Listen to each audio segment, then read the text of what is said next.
Assalamualaikum warahmatullahi wabarakatuh. Alhamdulillahirabbil alamin. Anak-anak sekalian, gimana kabarnya pada pagi hari ini? Sehat bukan? Alhamdulillahirabbil alamin. Anak-anak sekalian, sekarang Pak Arif akan menjelaskan tentang materi pelajaran sejarah kebudayaan Islam atau SKI ya.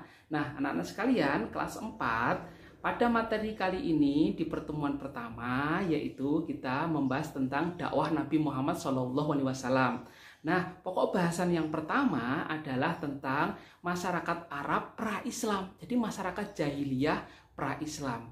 Maksudnya pra-Islam itu bagaimana, Pak? Pra-Islam itu sebelum datang agama Islam, sebelum Nabi Muhammad lahir dan menyebarkan agama Islam. Masih ingat kan di materi kelas 3 kemarin kita telah membahas juga bahwa masyarakat Arab pra-Islam itu mempunyai kebudayaan yang jahiliyah. Bahkan ketika mereka itu suka berperang, suka membunuh, kemudian suka menganiaya orang, bahkan mereka suka minuman keras, berjudi. Nah, itu adalah kebiasaan-kebiasaan Arab jahiliyah sebelum datangnya agama Islam. Nah, anak-anak sekalian masih ingat bagaimana ketika masa itu orang-orang Arab menyembah berhala.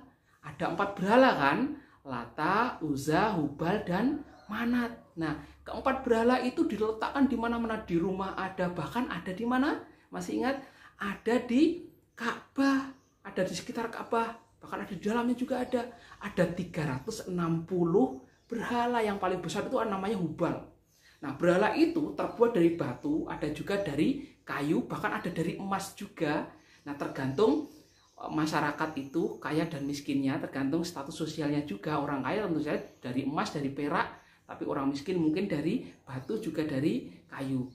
Berhala-berhala tersebut anak-anak disembah, kemudian dimintai pertolongan. Pada saat itu sebenarnya orang-orang Arab itu percaya adanya Allah yang menciptakan alam semesta ini, gunung, laut, hutan, dan sebagainya. Tetapi mereka dalam penyembahannya itu meminta kepada berhala, minta sesuatu rezeki, minta keselamatan kepada berhala, tidak kepada Allah, dan itu salah. Mereka itu sebenarnya pengikut dari ajaran Nabi Ibrahim, tapi ketika Nabi Ibrahim meninggal, Nabi Ismail meninggal, mereka sudah meninggalkan ajaran Nabi Ibrahim dan Ismail. Terus orang-orang itu mulai menyembah berhala, minta kepada berhala, dan itu ajaran nenek moyang yang turun-temurun. Nah, anak-anak sekalian, dalam pembelajaran kali ini, anak-anak coba masih ingat kapan Nabi Muhammad lahir? Nabi Muhammad dilahirkan hari Senin, tanggal 12 Rabiul Awal, tahun gajah. Kapan itu tahun gajah kan? Nah, tahun gajah itu ketika ada penyerangan pasukan gajah yang dilakukan oleh Raja Abraha dari Yaman pakai gajah yang banyak. Masih ingat kan pelajaran kelas 3 kemarin? Tapi Allah menggagalkan penyerangan itu dengan apa? Dengan mengirim burung ababil. Burung ababil yang banyak sekali terbang membawa 3 batu ya, 3 batu, yang satu di paruh, yang 2 di kaki kanan dan kiri. Batu itu dari neraka, batu yang sangat panas, kemudian dijatuhkan sampai menghancurkan apa? Gajah-gajah dan pasukan Abraha. Nah, anak-anak sekalian, pada saat itu Nabi Muhammad, tahun-tahun itu ya, Nabi Muhammad dilahirkan. Nah, makanya dinamakan namanya tahun gajah. Nah, Nabi Muhammad dilahirkan, pelajaran kelas 3 kan? Nah, kelas 4 ini kita akan belajar juga bagaimana Nabi Muhammad berdakwah. Nah, bagaimana berdakwah Nabi Muhammad berdakwah? Pertama kali Nabi Muhammad itu berdakwah pada usia 40 tahun. Nah, usia 40 tahun adalah usia yang sangat matang bagi manusia. Nah, Nabi Muhammad sering uzlah atau menyendiri di sebuah gua namanya Gua Hiro. Di sana Nabi Muhammad didatangi oleh malaikat. Nah, namanya malaikat Jibril, malaikat menyampai wahyu. Pada saat itu Nabi Muhammad mendapatkan wahyu yang pertama, surat Al-Alaq ayat 1 sampai ayat 5. Ayo kita baca bersama-sama ya. Perhatikan gambar di sini. A'udzu billahi minasyaitonir rajim. Bismillahirrahmanirrahim. Iqra bismi rabbikal ladzi khalaq. Khalaqal insana min 'alaq. Iqra wa rabbukal akram. Alladzi 'allama bil qalam 'Allamal insana ma lam ya'lam. Nah, artinya bacalah dengan menyebut nama Tuhanmu yang menciptakan. Dia telah menciptakan manusia dari segumpal darah. Bacalah, dan Tuhanmu lah yang Maha Pemurah, yang mengajar manusia dengan perantara kalam. Dia mengajar kepada manusia apa yang tidak diketahuinya. Nah, anak-anak sekalian, dari turunnya surat Al-Alaq ini menandakan bahwa Nabi Muhammad otomatis diangkat menjadi seorang nabi. Nah, ketika itu Nabi Muhammad pulang, masih ingat kan kelas 3 ya, pulang dalam keadaan demam, ditenangkan oleh istrinya.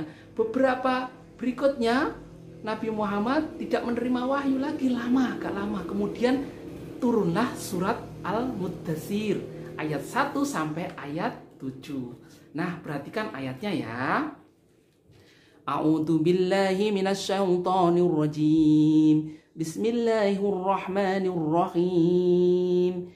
Ya ayyuhal muddatsir qum fa'anzir wa rabbaka fakabbir wa siyabaka fatahhir wa rujza fahjur wa la tamnun tastakthir wa li rabbika fasbir.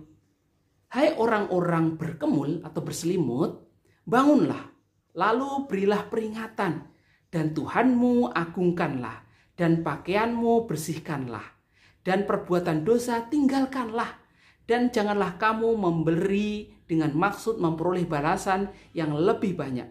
Dan untuk memenuhi perintah Tuhanmu, bersabarlah. Surat Al-Muddatsir ayat 1 sampai 7. Nah, anak-anak sekalian, pada surat Al-Muddatsir ayat 1 sampai 7 ini menandakan bahwa Nabi Muhammad sudah diangkat menjadi rasul. Apa itu? Karena Nabi Muhammad diperintahkan untuk berdakwah kepada masyarakat. Nah, masih ingat kan?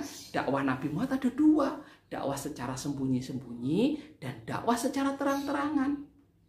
Secara sembunyi-sembunyi, Nabi Muhammad mengajak istrinya, keponakannya, kemudian saudara-saudaranya, sahabat akrabnya, Abu Bakar dan sebagainya itu. Nah, untuk masuk agama Islam. Nah, dakwah secara terang-terangan Nabi Muhammad mengumpulkan saudara-saudara yang lain di sebuah perjamuan makan. Kemudian didakwahi, ada yang menerima dan ada yang menolak. Nah, kemudian juga Nabi Muhammad mengumpulkan seluruh masyarakat, ya gak seluruh semuanya ya, banyak ya masyarakat di sebuah bukit namanya Bukit Sofa. Kemudian Nabi Muhammad berkata di atas bukit itu, "Wahai masyarakat Arab, apakah engkau mempercayaiku?" Orang-orang Arab menjawab, "Ya, kita percaya kepadamu wahai Muhammad, karena engkau orang dapat dipercaya, maka kami menggelarimu Al-Amin," kata mereka seperti itu. Nah, kemudian Nabi Muhammad mengatakan, "Jika engkau percaya kepadaku, umpama ini saya mengatakan di balik bukit itu ada segerombol pasukan banyak akan menyerangmu, apakah kamu percaya kepadaku?" "Ya, kami percaya kalau itu benar-benar kata kamu." Nah, itu menandakan orang-orang Arab sebenarnya menaruh kepercayaan kepada Nabi Muhammad sebagai manusia yang amanah terpercaya. Nah, anak-anak sekalian, kemudian Nabi Muhammad mengatakan kepada kaum kafir Quraisy, "Ketahuilah, wahai kaum kafir Quraisy, sesungguhnya aku adalah seorang nabi yang diutus oleh Allah untuk menyeru bahwa sembahlah Allah dan jangan menyekutukannya." Nah, saat mendengar dakwah Nabi Muhammad, orang-orang kafir Quraisy itu banyak yang menolaknya. Ya, ada yang menerima, ada yang menolak.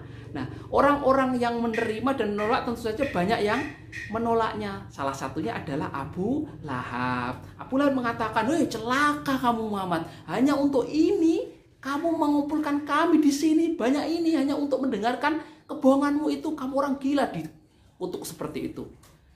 Ya, dihina, dicaci maki oleh Abu Lahab. Akhirnya Allah membalas dengan cacian, yaitu turunlah surat Al-Lahab.